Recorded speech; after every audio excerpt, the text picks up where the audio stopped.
गोपालञ्जन दाइसँग बस्दाखेरि पन्तकन्या क्याम्पसमा उहाँ पढाउनुहुन्थ्यो। त उहाँ म फोन गर्थेँ उहाँलाई कि तपाईँ फ्री हुनुहुन्छ भने म आउँ बसौँ। अरे आओ बसौँ, यहाँ एकछिन गाना साना सिकौँ। सप्तरीको भारदहदेखि विश्व प्रसिद्ध गायकसम्म उदित नारायण झा।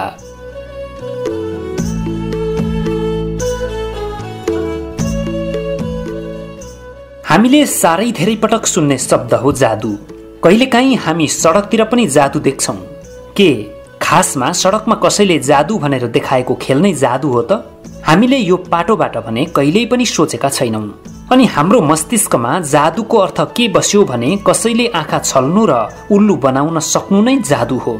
तर खासमा जादु त्यो होइन जसले मानिसलाई झुक्याउँछ, तर जादु त्यो चाहिँ हो जसले वास्तवमै चमत्कार गर्छ।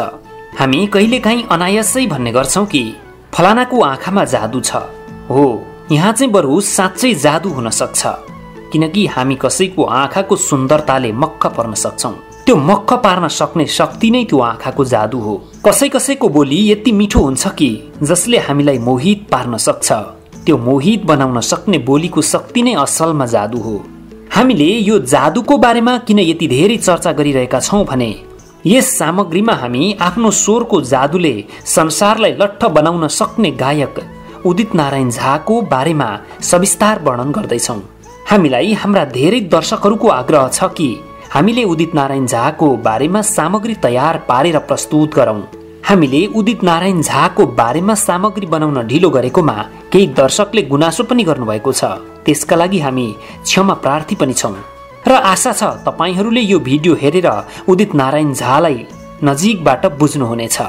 आफ्नो प्रतिक्रिया लेख्न चाहिँ नभुल्नुहोला र तपाईहरूलाई उदित नारायण झाले गाएका नेपाली र हिन्दी गीतहरू मध्ये सबैभन्दा मनपर्ने कुन हो त्यो पनि तल कमेन्टमा लेखिदिनुहोला।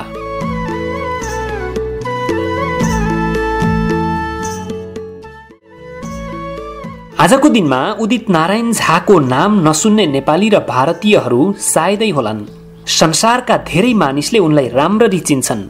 आफ्नो चमत्कारिक आवाजमा 36 वटा भाषामा 25,000 भन्दा धेरै गीत गाइसकेका उदित नारायण झा गायनको दुनियाँका छुट्टै ब्रान्ड हुन्। बिहीबार, गुरुबार अथवा ज्ञानको बार भन्ने गरिन्छ। बिहीबार जन्मिएका उदित नारायण झा संगीतको दुनियाँमा साँच्चै कुनै शक्तिको चमत्कार जस्तै भए। उदित नारायण झाको जन्म विक्रमसम्म 2012 साल मंसिर 16 गते बिहीबार भएको थियो। उनको जन्म नेपालको सप्तरी जिल्लाको भारदहमा भएको थियो। उनका बुबाको नाम हरिकृष्ण झा र आमाको नाम भुवनेश्वरी झा हो। उनका बुबा आमा नेपालका शुद्ध किसान हुन्। उदित नारायण झाको माउली भारतको बिहार राज्यको सुपौल जिल्ला बैसी ग्राम वडा नम्बर 10 हो। उदित नारायण झा सानोमा निकै शान्त स्वभावका थिए। उनी धेरै बोल्दैन थिए, तर अरूले बोलेको भने उनी राम्ररी सुन्थे। उनी शान्त स्वभावको भएकाले बालापनमा पनि साथीहरूसँग झैं झगडा गर्दैन थिए। उनी सानो छँदा केही वर्ष उनको माउली सुपौल बैसी ग्राममा गएर बसेका थिए। त्यसो हुँदा उनको प्रारम्भिक शिक्षा भने कुनौलीको जागेश्वर माध्यमिक विद्यालयबाट सुरु भएको थियो। अलि ठूलो भएपछि उनी फेरि नेपाल आएर आफ्ना बुबा आमासँगै बसे। त्यसपछिको शिक्षा भने उनले राजविराजको श्री पब्लिक बिन्देश्वरी माध्यमिक विद्यालयबाट हासिल गरेका हुन्। उनले उक्त विद्यालयबाट एसएलसी पास गरे। हुन त भारतीय सञ्चार माध्यमहरूले उनको जन्म र पढाइ बिहार सुपौलको बैसी ग्रामबाटै भएको भनेर भनेका छन्। त्यसको बारेमा पनि हामी तल प्रष्ट पार्नेछौं। उदित नारायण झाको मन मस्तिष्कमा संगीतको बीजारोपण भने गाउँमै भएको थियो। हामीलाई थाहा छ हाम्रो गाउँमा पनि प्राय भजन मण्डलीहरू छन्। त्यस्तै उनी सानो छँदा उनको गाउँमा पनि भजन मण्डली थियो। उक्त भजन मण्डली मार्फत गाउँमा हरेक हप्ताको एक दिन या त कुनै पनि घरमा स्वस्थानी सत्यनारायणको पूजा लगायत वैदिक कार्यक्रमहरूमा मानिसहरू भेला भएर भजन गाउँथे। उक्त भजन मण्डलीमा हरिकृष्ण झाको परिवार पनि सामेल हुने गर्थ्यो। त्यसो हुँदा उनी पनि सो मण्डलीको भजन गाउने कार्यक्रममा सामेल हुन्थे। उनी पनि त्यो मण्डलीमा भजन गाउन खूब रुचि गर्थे। अरूलाई पनि उनले गाएको भजन साह्रै मन पर्थ्यो। सानैदेखि यसरी भजन गाउन थालेका उदित नारायणका लागि त्यति बेला गीत संगीत सुन्ने स्रोतको रूपमा भने रेडियो नेपाल थियो। हुन त सुरुमा उनको घरमा त्यही रेडियो पनि थिएन, जहाँ र जसकोमा बज्छ त्यही सुन्नु पर्थ्यो। पछि उनको आफ्नै घरमा पनि रेडियो भएपछि भने उनलाई रेडियो सुन्न सजिलो भयो। मलाई अहिलेसम्म याद छ कि 2036 सालमा गीतहरू मैले राम्रो गीत गाउने मौका पाएको थिएँ। जस्तो मेरी माया निश्चिन्त बसा एक छिन, मैले जाने बुझे सबै ती आँखाको भाखा, केही न लेख कागज होइन मेरो मन। त्यसै पनि कम बोल्ने र चाँडै प्रशस्तै साथीहरू नबनाउने उदित नारायण गीत भने गुनगुनाइरहन्थे। उदित नारायण झाको पढाइ राम्रो थियो, त्यसैले उनका बुबा आमा उनलाई डाक्टर बनाउन चाहन्थे। तर बुबा आमाको रुचिप्रति भने उनी खासै चासो राख्दैन थिए। उनी आफैलाई भने भविष्यमा के बन्नुपर्छ या के बनौं भन्ने नै थिएन। उनी माध्यमिक शिक्षाको उत्तरार्धमा पढ्दा ताका भने गायनप्रति निकै आकर्षित भइसकेका थिए। माध्यमिक शिक्षा उत्तीर्ण गरेपछि उदित नारायण झा उच्च शिक्षा अध्ययनको लागि काठमाडौँ पुगे। उनी काठमाडौँमा रत्न राज्यलक्ष्मी क्याम्पसमा भर्ना भए। काठमाडौँ पुग्दा पनि उनी भित्र गीत गाउने रहर जिउँदै थियो। उनी गीत गाउन चाहन्थे। उनी रेडियो नेपाल धाउन थाले। बिस्तारै उनले रेडियो नेपालमा सानोतिनो जागिर पाए। त्यहाँ जागिर खान थालेपछि उनको परिचय दुर्गानाथ शर्मा, गोपाल योन्जन, सीके रसाइली, नाति काजी, शिवशंकर लगायत नेपाली संगीत उद्योगका दिग्गजहरूसँग भयो। उनले त्यति बेलासम्म संगीतको औपचारिक रूपमा अध्ययन गर्न पाएका थिएनन्। रेडियो नेपालमा गएपछि उनलाई सीके रसाइलीले तालहरू सिकाएका थिए। अग्रजहरूप्रति एकदमै विनम्र, संगीतप्रतिको उनको लगाव र सिकाएका कुरा छिट्टै टिप्ने स्वभावका कारण रेडियो नेपालमा पनि छिट्टै नै अग्रजहरूका प्रिय भए। उनी यति विनम्र थिए कि उनलाई सबै मानिसहरू माया गर्न बाध्य हुन्थे। हुने बिरुवाको चिल्लोपात भने चाहिँ उनको विनम्रता नै उनको परिचय बन्दै गयो। उनीसँग बेग्लै खर्च गरेर संगीत सिक्ने क्षमता पनि थिएन। त्यसो हुँदा उनी अग्रजहरूसँग भेटेको बेला सिक्ने कोसिस गर्थे। उनी भन्छन्, म गोपाल योन्जन दाईलाई फोन गर्थे र तपाईं खाली हुनुहुन्छ भने आउँछु भन्थे। गोपाल योन्जन दाईले आऊ केही कुरा सिकौं भन्नुहुन्थ्यो। उनी थप्छन्, गोपाल योन्जन दाई, सीके रसाइली दाईहरूको कतै कार्यक्रम रहेछ भने मलाई पनि लैजानुहुन्थ्यो र सँगै गाउने अवसर पनि दिनुहुन्थ्यो। उनीसँग रेडियो नेपालमा हुँदाका थुप्रै अनुभवहरू छन्। उनी रेडियो नेपालमा काम गर्दा खासै धेरै तलब थिएन। खाजा खाने पैसा पनि हुँदैन थियो त्यो बेला। उनी खाजा खाने पैसा दुर्गानाथ शर्मालाई सापटी माग्थे। दुर्गानाथ शर्माले पनि दिने गरेको उनी बताउँछन्।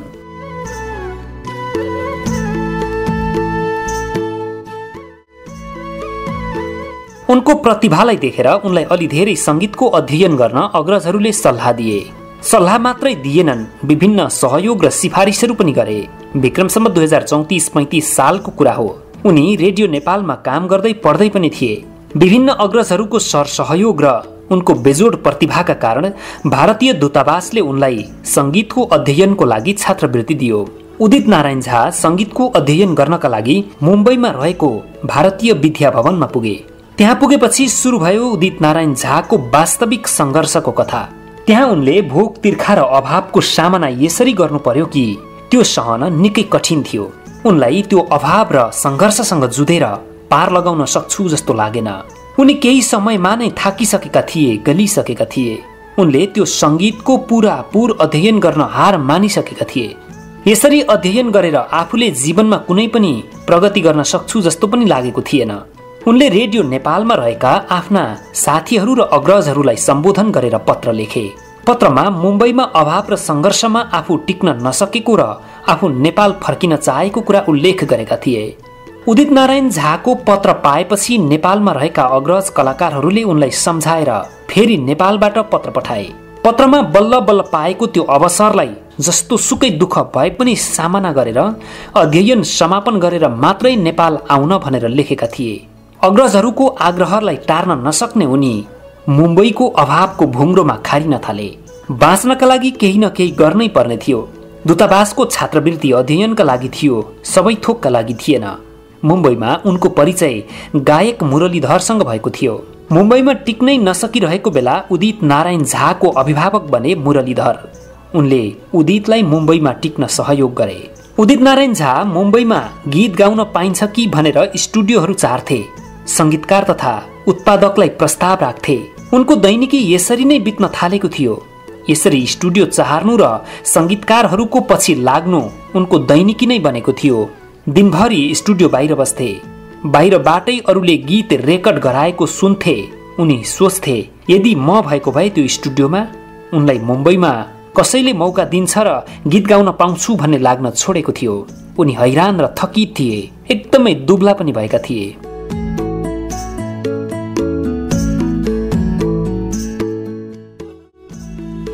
एक दिन मुरलीधरले नै परिचय गराइदिए मुम्बईमा बसेर नेपाली संगीतको उचाइ थपिरहेका अग्रज संगीतकार रञ्जित गजमेरसँग। रञ्जित गजमेर उदित नारायण झाको स्वर सुनेर सुरुमै प्रभावित भइसकेका थिए। तर जति बेला रञ्जित गजमेर र उदितको भेट भएको थियो त्यति बेला रञ्जित गजमेरसँग पनि कुनै काम थिएन। त्यसको केही समयपछि रञ्जित गजमेरले एउटा एल्बम निकाल्ने भए।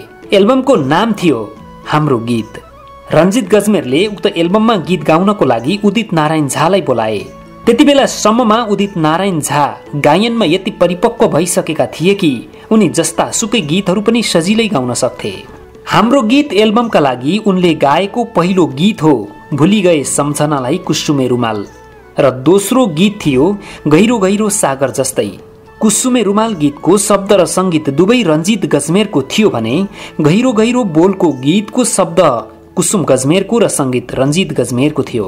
दुवै गीतमा महिलाको आवाजमा भने दीपा गहतराजले साथ दिएकी थिइन्। दीपा र उदितको पहिलो भेट पनि सोही कुसुमे रुमाल गीत गाउँदा नै भएको थियो। पछि यी दुईवटा गीतहरूमा गहिरो गहिरो सागर जस्तोलाई शम्भु प्रधानले निर्देशन गरेको पहिलो चलचित्र सम्झनामा राखियो भने कुसुमे रुमाल गीतलाई तुलसी घिमिरेको चलचित्र कुसुमे रुमालको शीर्षक गीतको रूपमा राखियो। ती दुवै गीतहरू यति हिट भए कि त्यसको कुनै हिसाब नै रहेन। यसरी यी गीतहरू हिट भइसकेपछि नेपाली गीत संगीतमा भने उदित नारायण झा र दीपा गहतराजको जोडी मजाले जम्न थाल्यो। रञ्जित गजमेरको आग्रहमा उदित नारायण झाले कुसुमे रुमालमा हिरोको भूमिकामा अभिनय पनि गरे। चलचित्र ब्लकबस्टर भयो। तर उदित नारायण झाले भने अरू चलचित्रमा अभिनय गर्ने भन्दा पनि गायनमा नै आफ्नो भविष्य खोज्न थाले। त्यसपछि भने उदित नारायण झाका लागि अर्का पनि अभिभावक थपिए रञ्जित गजमेर। उनलाई मुम्बईमा टिक्न सहज हुन थाल्यो। उनले सन् 1980 मा मुरलीधर र रञ्जित गजमेरकै सहयोगमा पहिलो हिन्दी गीत गाए। गीतको बोल थियो सुन जाने जा, शब्द थियो मजरोह सुल्तानपुरीको र संगीत थियो राजेश रोशनको। गीत सन्नाटा चलचित्रका लागि थियो।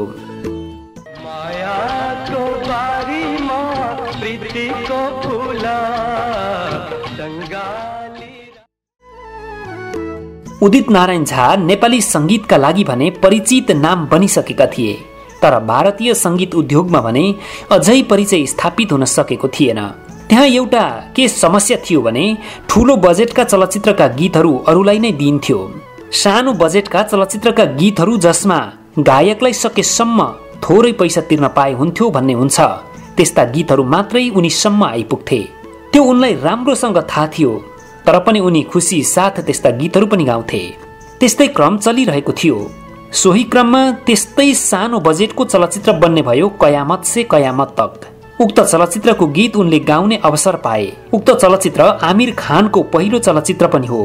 खासमा त्यो गीत पनि उनले सानो बजेटको चलचित्र भएका कारणले नै पाएका थिए। गीतको बोल थियो पापा कहते हे बडा काम करेगा। गीतको शब्द थियो मजरोह सुल्तानपुरीको र संगीत थियो आनन्द मिलनको। गीत जब सार्वजनिक भयो गीत सुपर डुपर हिट भयो। गीत यसरी हिट भयो कि उक्त गीतले उदित नारायण झालाई भारतीय संगीत उद्योगको केन्द्रबिन्दुमा पुर्यायो। उक्त गीतपछि उनले पछाडि फर्केर दुःखका दिन निहाल्ने फुर्सद नै पाएनन्। उनी यति व्यस्त भए कि दैनिक कम्तीमा 4 देखि 8 सम्म गीत रेकर्ड गर्न थाले। उनले दिल वाले दुल्हनिया ले जाएगे, कुछ कुछ होता है, अनाडी, दिल जले लगायत थुप्रै हिट फिल्ममा आफ्नो आवाजको जादु छरे। सन् 2001 मा रिलिज भएको लगान, 2002 मा रिलिज भएको छोटे छोटे सपने हो, 2004 मा रिलिज भएको स्वदेश जस्ता चलचित्रबाट उनले लगातार 3 पटक राष्ट्रिय पुरस्कार प्राप्त गर्ने अवसर पनि पाए। उदित नारायण झाको विवाहको प्रसङ्ग भने अलि फरक छ। उनले 2वटा विवाह गरेका हुन्। पहिलो विवाह गर्दा नै उनले कुसुमे रुमाल चलचित्रमा अभिनय गरिसकेका थिए, तर चलचित्र भने रिलिज भइसकेको थिएन। सन् 1984 मा उनले पहिलो विवाह रञ्जना झासँग गरेका हुन्। त्यतिबेला औसतमा तराई मूलका मानिसहरूको विवाह अलिक कम उमेरमै हुन्थ्यो। गायनमा सङ्घर्ष चलिरहेका कारण उदित नारायण झाले विवाहको बारेमा सोच्न पनि भ्याएका थिएनन्। उनका बुबा आमाको आशा थियो कि छोराले चाँडै बिहे गरिदियोस्। त्यसका लागि बुबा आमाले केटी पनि हेरिसकेका थिए, कुरा पनि चलाइसकेका थिए। तर समस्या भने उदित नारायण झामा थियो।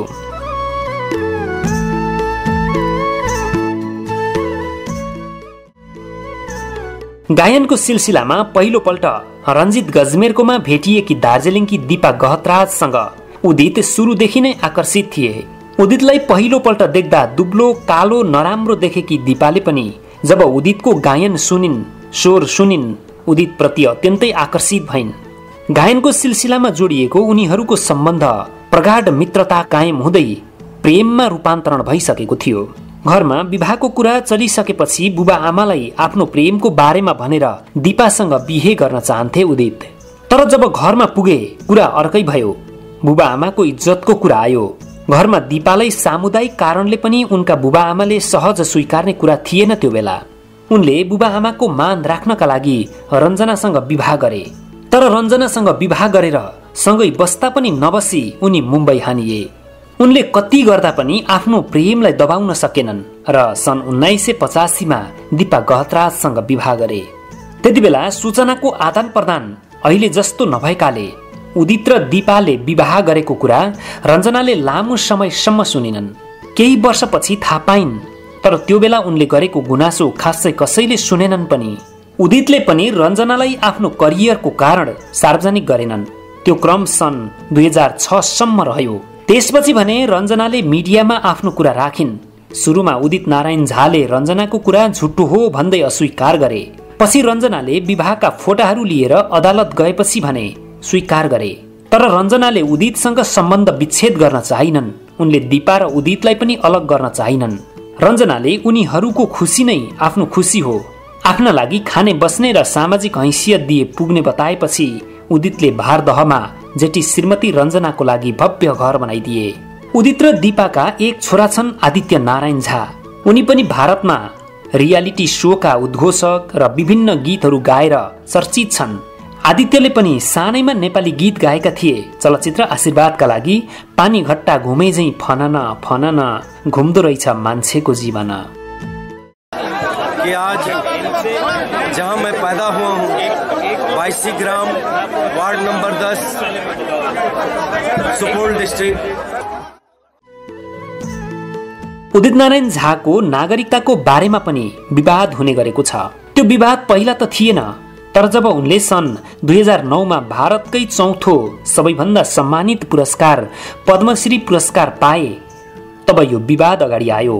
किनकि उक्त पुरस्कार पाउन भारतीय नागरिक हुन अनिवार्य छ। उक्त पुरस्कार भारतको नागरिक पुरस्कार हो। उनी नेपाली नागरिक भएर उक्त पुरस्कार पाउनै सक्दैन थिए। यो मुद्दालाई उनी आफैले पनि झन जटिल बनाइदिए। किनकि जब उनले पद्मश्री पुरस्कार पाए, भारतीय सञ्चार माध्यमहरूले उनी माथि प्रश्नहरू तिर्स्याउन थाले। ती मिडियाहरूलाई शान्त पार्न उनले आफ्नो माउली घर भारतको बिहार राज्यको सुपौल जिल्ला बैसी ग्राम वडा नम्बर 10 मा आफ्ना मावलका हजुरबुबाको घरमा नै आफू जन्मेको र आफू भारतीय नागरिक भएको भन्दै सो घर देखाउन मिडियाहरूलाई नै लगेर गए। फेरि उनको उक्त भिडियो सार्वजनिक भइसकेपछि नेपालमा उनको नागरिकतालाई लिएर विवाद सुरु भयो। जब नेपालमा उदित नारायण झाको उक्त अभिव्यक्तिको बारेमा खण्डन सुरु भयो, त्यसपछि नेपाली मिडियाहरूलाई पनि शान्त पार्न उनले म नेपाली हुँ भन्ने सारा दुनियाँलाई थाहा छ, म नेपालको भारदहमा जन्मिएको हुँ भनेर फेरि अर्को अभिव्यक्ति दिए। यसरी उनले नै यो विषयलाई झन विवादित पारिदिए।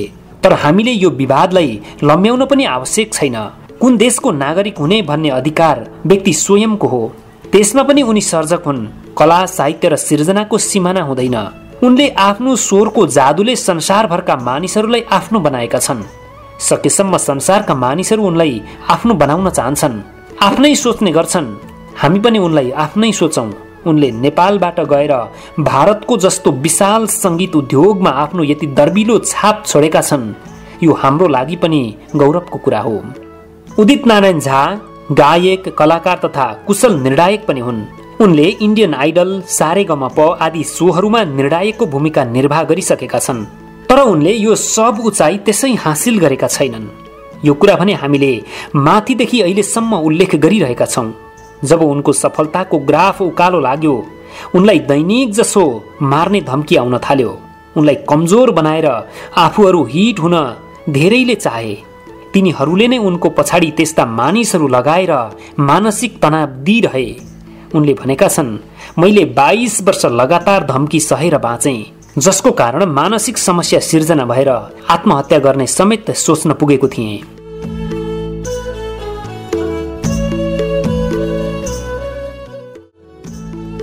संगीत उद्योगका यी महारथी उदित नारायण झाले संगीत क्षेत्रमा दिएको योगदानको कदर गर्दै नेपाल र भारतबाट थुप्रै पुरस्कारहरू पाएका छन्। ती मध्ये विक्रमसम्म 2058 सालमा नेपालका तत्कालीन राजा श्री 5 वीरेन्द्र वीरविक्रम शाहदेवबाट प्रबल गोर्खा दक्षिण बाहु पुरस्कार, भारत सरकारबाट पद्मश्री पुरस्कार सन् 2009, भारत सरकारबाट पद्मभूषण पुरस्कार सन् 2016, मध्य प्रदेश सरकारबाट राष्ट्रिय लता मंगेशकर पुरस्कार सन् 2015, सर्वश्रेष्ठ पुरुष पार्श्व गायनको लागि फिल्मफेयर पुरस्कार, सर्वश्रेष्ठ पुरुष पार्श्व गायनको लागि आइफा पुरस्कार, सर्वश्रेष्ठ पुरुष पार्श्व गायनको लागि राष्ट्रिय चलचित्र पुरस्कार आदि।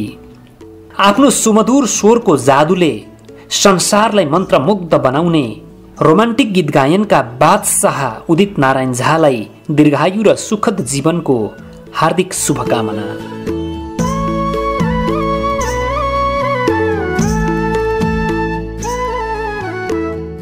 हामीले उदित नारायण झाको बारेमा बेली विस्तार यहाँ प्रस्तुत गर्यौं।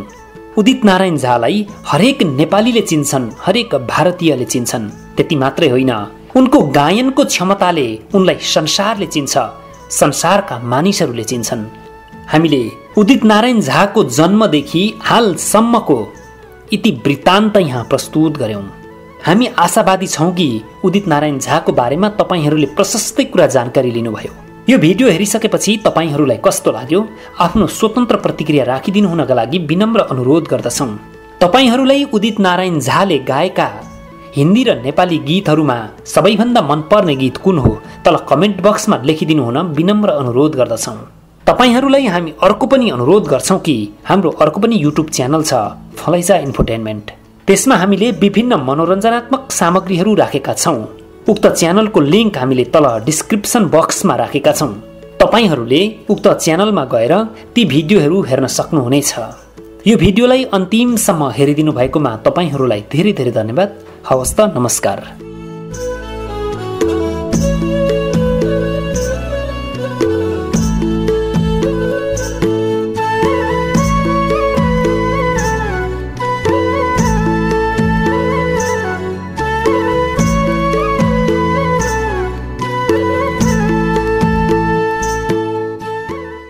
शब्दहरूको जादुमा मनोरञ्जनको संगम, फलैजा इन्टरटेनमेन्ट।